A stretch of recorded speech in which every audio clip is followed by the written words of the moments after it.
가장 치열하고 숨막히는 군사훈련소가 어딜까요? 막 흙먼지 날리는 논산훈련소, 아니면 뭐 혹독한 환경의 특수부대? 아, 글쎄요. 다들 그렇게 생각하시겠죠. 네, 근데 오늘 우리가 살펴볼 텍스트의 세계관에 따르면 그 진짜 훈련소는 바로 여러분이 매일 밥을 먹고 편안한 옷차림으로 소파에 누워 스마트폰을 보는 그 집 거실입니다. 아, 거실이요. 상상도 못할 장소네요. 그렇죠. 늘 새로운 지식을 탐구하고 일상의 이면을 들여다보기를 즐기시는 청취자 여러분 환영합니다. 오늘 저희가 아주 깊게 파헤쳐볼 심층 탐구 자료는 2026년 5월 10일 예엄교회 조덕근 담임 목사의 설교문입니다. 제목이 가정, 하늘의 신비를 연습하는 훈련소예요.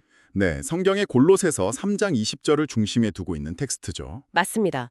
기독교 신앙이 없는 분들에게도 이 자료는 대단히 흥미롭거든요. 우리가 흔히 아는 효도나 뻔한 도덕적 훈계라는 개념을 고대 그리스 어원과 실존적 관점에서 완전히 해체하고 있기 때문입니다. 자, 한번 파헤쳐 볼까요? 좋습니다.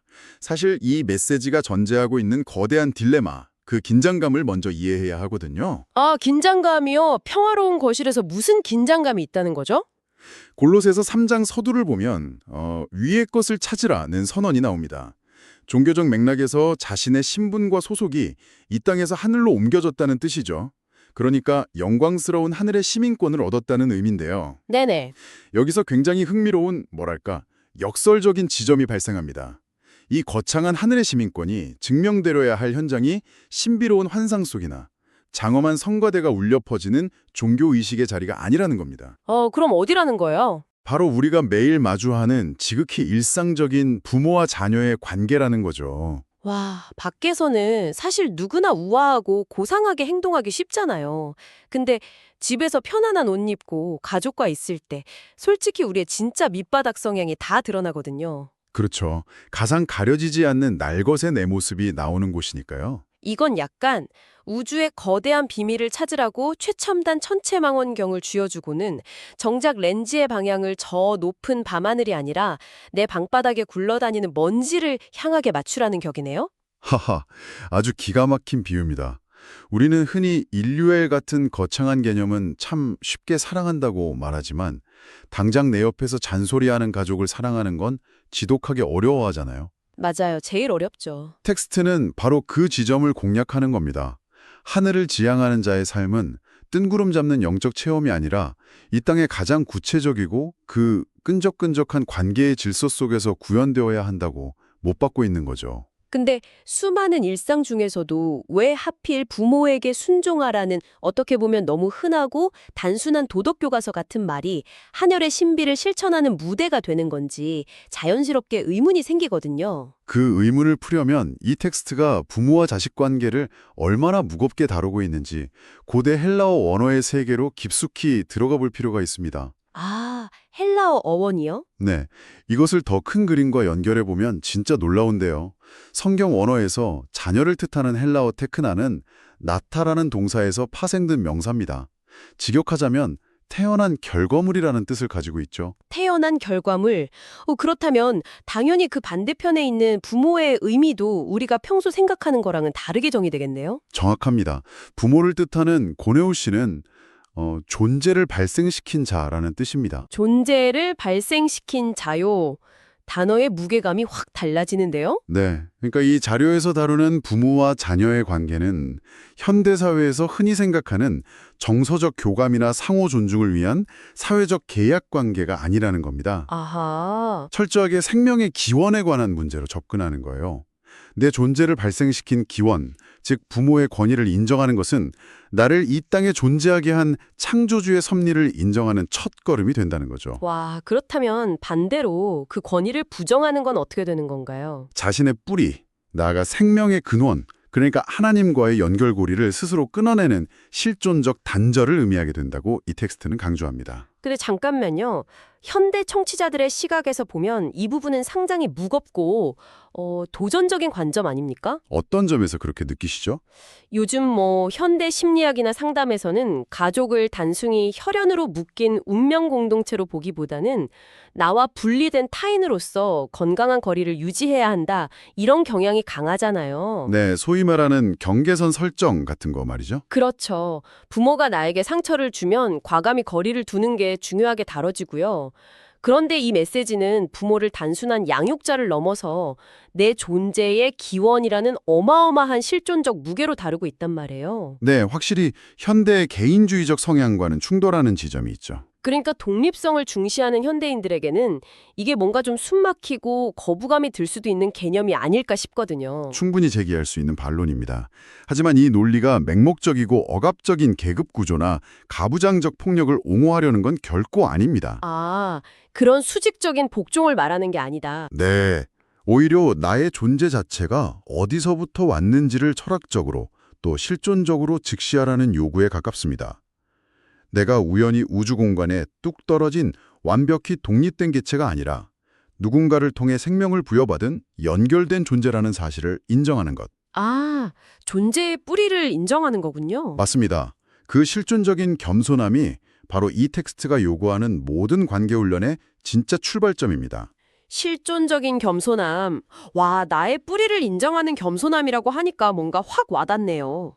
부모 자식 관계가 그런 존재론적인 무게를 지닌다면 여기서 말하는 순종 역시 우리가 아는 그 억지 복종일 리가 없겠는데요? 네, 그리고 그게 바로 순종이라는 단어가 헬라어 어원을 통해 완전히 새롭게 제정이 되는 지점입니다. 여기서 쓰인 순종은 헬라어로 휘파쿠오인데 아래라는 뜻의 휘포와 듣다라는 뜻의 아쿠오가 결합된 단어입니다. 아래에서 듣다. 강압적으로 그냥 입 닫고 따르는 게 아니네요. 전혀 아니죠. 강압에 의한 복종이 아니라 말 그대로 상대방의 권위 아래 머물며 귀를 기울이는 상태를 뜻합니다. 여기서 아주 날카로운 심리적 통찰이 나오거든요. 어떤 통찰인가요? 우리가 부모님의 잔소리를 유독 듣기 힘들어하고 자꾸 튕겨내며 싸우게 되는 진짜 이유가 뭘까요? 글쎄요. 부모님 말이 시대에 안 맞아서 아니면 내가 다 아는 얘기라서. 바로 그겁니다. 내 판단, 내 생각, 내가 가진 현대적 지식을 부모의 권위보다 더 위에 두기 때문이라는 거죠. 와, 이거 정말 우리가 매일 겪는 일상의 심리를 정확히 꿰뚫었는 분석이네요. 제가 이거 들으면서 딱 떠오르는 이미지가 하나 있는데요. 어떤 이미지죠? 이게 약간 라디오 주파수를 맞추는 원리랑 완벽하게 똑같은 것 같아요. 공기 중에는 분명히 방송국에서 보내는 전파가 흐르고 있잖아요. 네네. 그런 게 내가 내 라디오의 주파수 다이얼을 상대방이 송출하는 주파수보다 높게 맞춰두면 어떻게 됩니까? 아무리 귀를 기울여도 지지직거리는 잡음밖에 안 들리거든요. 아, 정말 기가 막힌 비유네요. 상대방의 말이 낡았고 내가 더 똑똑하다는 잣대를 세워두고 들으면 그 음성은 그저 꼰대의 잔소리라는 잡음으로 변해버리죠. 제대로 된 목소리를 들으려면 다이얼을 기꺼이 상대방의 주파수 아래로 쑥 내려야만 하는 거네요. 맞습니다. 그 주파수에 딱 맞춰야만 비로소 들리는 방송, 그게 바로 이 텍스트에서 말하는 낮은 경청입니다. 그리고 그 주파수 다이얼을 아래로 내리는 행위가 사실 원문에서 말하는 인내의 진짜 의미와도 정확히 연결됩니다. 인내요? 인내도 어원이 비슷한가요? 네, 헬라어로 인내를 뜻하는 휘포모네, 역시 아래에 머무는 것을 의미하거든요. 와, 인내도 아래에 머무는 것이다. 우리가 보통 인내한다고 하면 주먹 꽉 쥐고 속으로 부글부글 끓으면서 아유, 내가 한번 참아준다. 이렇게 생각하잖아요. 바로 그 지점입니다. 내가 꼭 참고 있다고 생각하지만 여전히 내 마음의 주파수를 상대방보다 위에 두고 판단하고 있다면 그건 진짜 인내가 아니라는 겁니다. 아, 위에서 아래를 내려다보며 참아주는 건 인내가 아니라 오만이다. 그렇죠.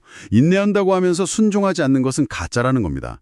참된 그리스도인은 억지로 이를 꽉 깨물고 버티는 게 아니라 내면의 주파수 자체를 낮추어 자발적으로 상대방 아래에 머무는 사람입니다. 그렇게 내가 낮은 곳에 처해 있으니 자연스럽게 위에서 들려오는 부모의 말이 선명하게 들리게 된다는 거군요. 맞습니다. 그것이 인내와 순종이 결합된 낮은 경청의 본질입니다. 원리 자체는 너무나 명쾌하고 아름다워요. 다이얼을 내리고 아래에 머문다? 네, 근데요, 현실로 돌아오면 이건 전혀 다른 차원의 문제가 됩니다. 실행하기가 쉽지 않다는 말씀이시죠? 쉽지 않은 정도가 아니라 솔직히 내 판단이 명백하게 맞고 부모님이 현실과 동떨어진 고집을 부리실 때조차도 다이얼을 내린다. 심지어 골로새서 3장은 이순종의 범위를 모든 일에라고 못 받고 있잖아요. 네, 모든 일에 순종하라. 숨이 턱 막히는 구절이죠. 명절에 가족끼리 모여서 정치나 재테크 얘기로 딱 10분만 대화해봐도 내 주파수 다이얼이 천장을 뚫고 올라가는 걸 느끼는데요. 이건 인간의 의지나 수양만으로는 도저히 불가능한 미션 아닙니까? 정확한 지적입니다.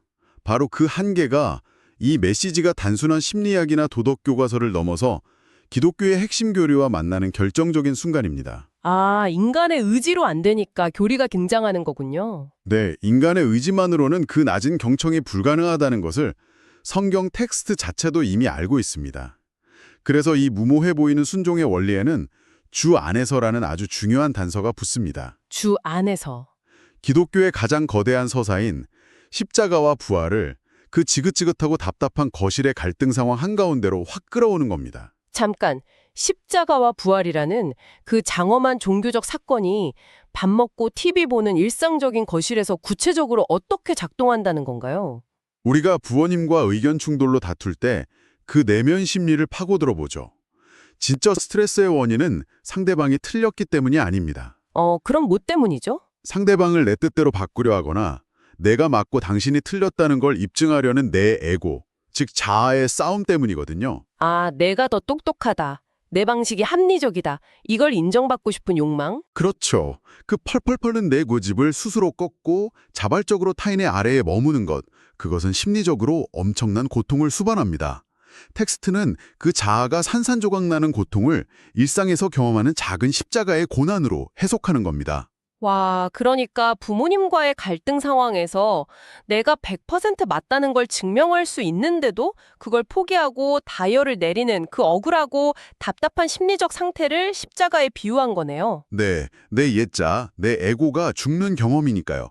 하지만 이 서사의 핵심은 죽음으로 끝나지 않는다는 데 있습니다. 부활이 남아있으니까요. 맞습니다. 놀랍게도 내 옛 고집이 죽고 낮은 곳에서 경청할 때 기막힌 역설이 발생합니다. 그토록 팽팽했던 관계의 긴장감이 탁 끊어지면서 내면에 설명할 수 없는 평화가 찾아오는 겁니다. 아, 예전 같으면 짜증냈을 상황에서 오히려 평안을 느낀다. 네, 분노로 가득 찼어야 할 상황에서 내가 기꺼이 꺾임으로써 오히려 상대방을 온전히 품게 되고 마음 깊은 곳에서 우러나오는 기쁨을 경험하게 되죠. 이것이 바로 집에서 체험하는 부활의 역사이며 나를 새 사람으로 거듭나게 하는 현장인 겁니다. 그렇다면 이게 도대체 무슨 의미일까요? 이게 단순히 가정의 평화를 유지하기 위해 감정을 억누르는 희생양이 되라는 게 전혀 아니군요. 철저히 능동적이고 영적인 과정이죠. 내가 죽어야 다시 산다는 그 거대한 종교적 태제를 거실 소파 위에서 부모님과 대화하며 내 성품이 변하는 것으로 증명해내라. 와, 엄청난 미션이네요. 그래서 이 텍스트가 가정을 가리켜 하늘의 신비를 연습하는 훈련소라고 부른 겁니다. 이제야 모든 퍼즐이 맞춰지는 기분입니다. 우리는 늘 밖에서는 교양인인 척하지만 가장 편안한 공간인 집에서는 밑바닥의 이기심을 여과 없이 드러내잖아요. 맞습니다. 가장 안전한 곳이기에 역설적으로 가장 치열한 영적 전투가 벌어지는 곳이죠. 이제 이 훈련의 궁극적인 목적지를 짚어보며 이야기를 갈무리할 것 같은데요. 네. 이 모든 훈련의 결론은 뭔가요? 자녀가 부모에게 다이얼을 내리고 순종하는 이 과정은 결국 착한 자녀 되기라는 도덕적 성취를 아득히 넘어섭니다. 성경 원문에 보면 이것을 가리켜 기쁘게 하는 것이라고 명시하고 있거든요. 부모님을 기쁘게 한다는 뜻 아닌가요? 물론 그것도 포함하지만 여기서 사용된 헬라어의 뉘앙스는 고대 제사에서 하나님이 기쁘게 받으시는 흠없는 제물을 의미합니다. 흠없는 재물이요? 그럼 일상의 태도가 종교적 의식, 그러니까 제사로 승격된다는 뜻인가요? 바로 그겁니다. 자녀가 끓어오르는 자기 고집을 꺾고 부모의 말씀에 귀 기울이며 자신을 낮추는 그 찰나의 평범한 순간, 남들은 알아주지도 않는 그 거실에서의 작은 양보가 사실은 하나님 앞에 드려지는 가장 거룩한 일상의 제사가 된다는 겁니다. 와, 가장 낮은 곳, 그러니까 부모님 아래로 기꺼이 나를 낮추고 내려가는 행위가 사실은 가장 높은 곳에 있는 하늘의 영광을 만나는 방법이라는 눈부신 역설이네요. 네, 이 낮은 경청이 가정에 가득할 때 비로소 평범한 집이 천국의 모형이 된다는 것이 이 자료의 핵심 메시지입니다. 정말 대단합니다. 늘 무언가를 깊이 탐구하고 자신의 삶에 적용해 보기를 즐기시는 청취자 여러분, 오늘 여러분이 가족이나 가장 가까운 사람과 나눈 대화들을 가만히 떠올려 보시길 바랍니다. 한번 곱씹어 볼 필요가 있죠.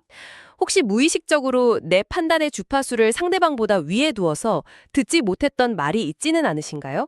내 안의 편견과 잡음을 진리라고 믿으며 살고 있었던 것은 아닌지 돌아보게 됩니다. 네, 종교를 떠나서 누구에게나 묵직한 화두가 될 수 있겠습니다. 일상의 대화에서라도 나의 주파수를 딱 한 칸만 아래로 내려본다면, 그래서 내가 맞다는 증명을 한 번만 포기해본다면, 과연 여러분의 평범한 일상에는 어떤 기적이 혹은 어떤 부활이 찾아오게 될까요?